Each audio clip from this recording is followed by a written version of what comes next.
ನಮಸ್ಕಾರ ಸ್ನೇಹಿತರೆ, ಅರುಣಾಸ್ ಕಿಚನ್ಗೆ ಸ್ವಾಗತ. ಇಂದು ನಾವು ಸೋಯಾ ಮಂಚೂರಿಯನ್ ಮಾಡ್ತಾ ಇದ್ವಿ. ಹೇಗೆ ಮಾಡೋದು ಅಂತ ನೋಡೋಣ.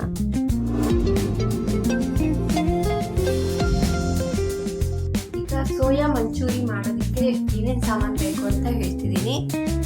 ಈರುಳ್ಳಿ ನಾನು ಈ ಥರ ಕಟ್ ಮಾಡಿ ಇಟ್ಕೊಂಡಿದ್ದೀನಿ, ಕ್ಯಾಪ್ಸಿಕಮ್ಮು, ಸ್ವಲ್ಪ ಚಿಕ್ಕ ಚಿಕ್ಕದಾಗಿ ಕಟ್ ಮಾಡಿರೋ ಬೆಳ್ಳುಳ್ಳಿ, ಕೊತ್ತಂಬರಿ ಸೊಪ್ಪು, soya chunks, red chilli powder, cornflour, red chilli sauce ಮತ್ತು ಸೋಯಾ ಸಾಸ್ ಮತ್ತು ಟೊಮೆಟೊ ಕೆಚಪ್, ಸಾಲ್ಟ್. ಇದನ್ನು ಹೇಗೆ ಮಾಡೋದು ಅಂತ ನೋಡೋಣ. ಮೊದಲು ವಾಟರ್ ಬಾಯ್ಲ್ ಮಾಡ್ಕೊಳ್ಳೋಕ್ಕೆ ಬಾಯ್ಲ್ ಆಗಿರೋ ವಾಟರ್ಗೆ 1 ಕಪ್ ಸೋಯಾ ಚಂಕ್ಸ್ನ ಹಾಕ್ಕೊತಿದ್ದೀನಿ. ಇದನ್ನು ಒಂದು 10 ನಿಮಿಷ ರೆಸ್ಟ್ ಮಾಡೋಕ್ಕೆ ಬಿಡೋಣ. ಈಗ ಇದು 5 ಮಿನಿಟ್ಸ್ ಆಗಿದೆ ನೋಡಿ, ಅದು ದಪ್ಪ ಕೂಡ ಆಗಿದೆ ಸೈಜಲ್ಲಿ. ಇದಕ್ಕೆ ಸ್ವಲ್ಪ ತಣ್ಣೀರು ಹಾಕ್ಕೊಂಡು ನೀರನ್ನೆಲ್ಲ ಹಿಂಡ್ಕೊಂಡ್ಬಿಡೋಣ.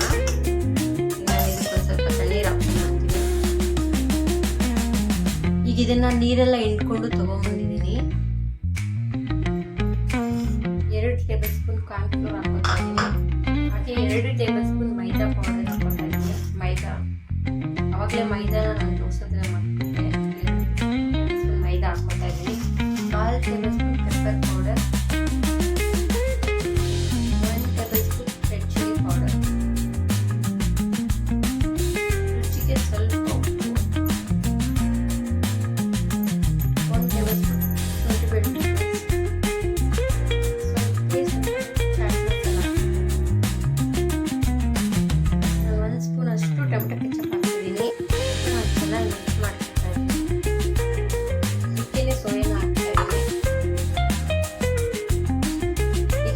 ಸ್ವಲ್ಪ ಸ್ವಲ್ಪನೇ ನೀರು ಹಾಕೊಂಡು ಮಿಕ್ಸ್ ಮಾಡ್ಕೊಬೇಕು. ಸ್ವಲ್ಪ ಸೋಯಾದಲ್ಲೂ ನೀರಿನ ಅಂಶ ಇರೋದ್ರಿಂದ ಸ್ವಲ್ಪ ಸ್ವಲ್ಪನೇ ಹಾಕೊಂಡು ಮಿಕ್ಸ್ ಮಾಡ್ಕೊಳ್ಳೋಣ.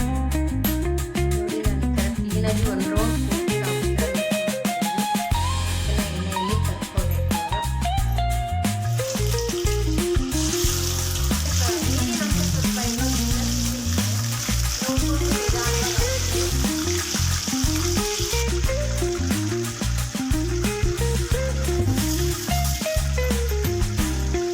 ನೀರಿನ ಅಂಶ ಸ್ವಲ್ಪ ಇರೋದ್ರಿಂದ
ಎಣ್ಣೆ ಕಾದ್ಮೇಲೆ ಈರುಳ್ಳಿ ಮತ್ತು ಬೆಳ್ಳುಳ್ಳಿನ ಹಾಕ್ತಿದ್ದೀನಿ.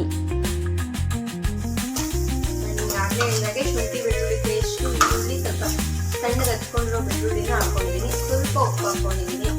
ಉಪ್ಪನ್ನ ಸ್ವಲ್ಪನೇ ಹಾಕ್ಕೊಳ್ಳಿ. ನಾವು ಸಾಸ್ ಉಪಯೋಗಿಸೋದ್ರಿಂದ ಸ್ವಲ್ಪ ಹಾಕ್ಕೊಂಡ್ರೆ ಸಾಕಾಗುತ್ತೆ. ಮತ್ತು ಇದಕ್ಕೆ ನಾನು ಕ್ಯಾಪ್ಸಿಕಮ್ ಹಾಕ್ತಿದ್ದೀನಿ. ಇದಕ್ಕೆ ಉಪ್ಪಿಗೆ ಸಿಡಿದು 2 ಹಸಿಮೆಣಸಿನಕಾಯಿ ತಿನ್ಬೇಕಾದ್ರೆ ಮಧ್ಯದಲ್ಲಿ ಸಿಕ್ಕದೆ ಅದಕ್ಕೆ ಅಂತ 2 ಹಾಕ್ಕೊತಾ ಇದ್ದೀನಿ. ಎಲ್ಲ ಚೆನ್ನಾಗಿ ಫ್ರೈ ಮಾಡ್ಕೋಬೇಕು. ಅದಕ್ಕೆ ನಾನು ಸ್ವಲ್ಪ ರೆಡ್ ಚಿಲ್ಲಿ ಸಾಸ್ ಹಾಕ್ತಿದ್ದೀನಿ.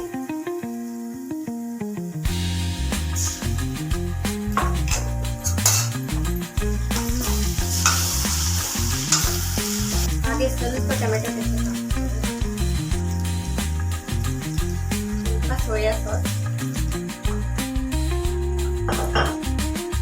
ಇದನ್ನೆಲ್ಲ ಕ್ಲೀನಾಗಿ ಒಂದ್ಸಲಿ ಮಿಕ್ಸ್ ಮಾಡ್ತೀನಿ. ಅದಕ್ಕೆ ನಾನು ಸ್ವಲ್ಪ ಚಿಲ್ಲಿ ಪೌಡರ್ ಹಾಕ್ತಿದ್ದೀನಿ.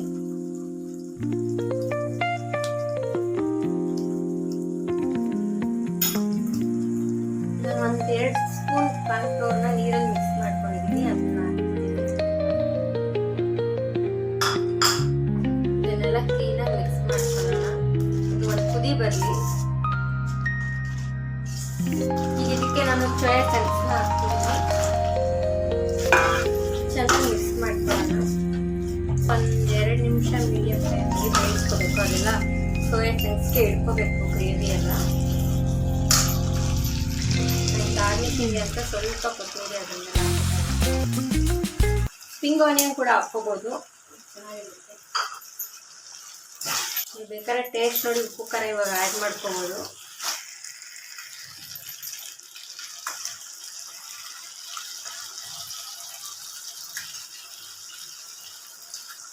ನಾನೇನು ಹಾಕಿಲ್ಲ, ಕರೆಕ್ಟಾಗಿದೆ ಎಲ್ಲ. ಮನೆಯಲ್ಲಿ ಟ್ರೈ ಮಾಡಿ ಹೇಗೆ ಬರುತ್ತೆ ಅಂತ ಹೇಳಿ. ಈಗ ರೆಡಿ ಆಗಿದೆ ಹಾಟ್ ಆ್ಯಂಡ್ ಸ್ಪೈಸಿ ಆದಂಥ ಸೋಯಾ ಚಂಕ್ಸ್ ಮಂಚೂರಿ. ಇದನ್ನು ನಾನೀಗ ಸರ್ವ್ ಮಾಡ್ತಿದ್ದೀನಿ. ನಿಮಗೆ ಈ ವಿಡಿಯೋ ಇಷ್ಟ ಆಗಿದ್ದರೆ ನನ್ನ ಚಾನಲ್ನ ಸಬ್ಸ್ಕ್ರೈಬ್ ಮಾಡ್ಕೊಳ್ಳಿ. ಹಾಗೆ ನಿಮ್ಮ ಫ್ಯಾಮಿಲಿ ಮೆಂಬರ್ಸ್ಗೆಲ್ಲ ಶೇರ್ ಮಾಡಿ. ಹಾಗೆ ತಪ್ಪದೆ ಲೈಕ್ ಮಾಡಿ. ತುಂಬ ಚೆನ್ನಾಗಿ ಬಂದಿದೆ. ನೀವು ನಿಮ್ಮ ಮನೆಯಲ್ಲಿ ಟ್ರೈ ಮಾಡಿ ಹೇಗೆ ಬಂದಿದೆ ಅಂತ ಕಮೆಂಟ್ ಮಾಡಿ. Thank you.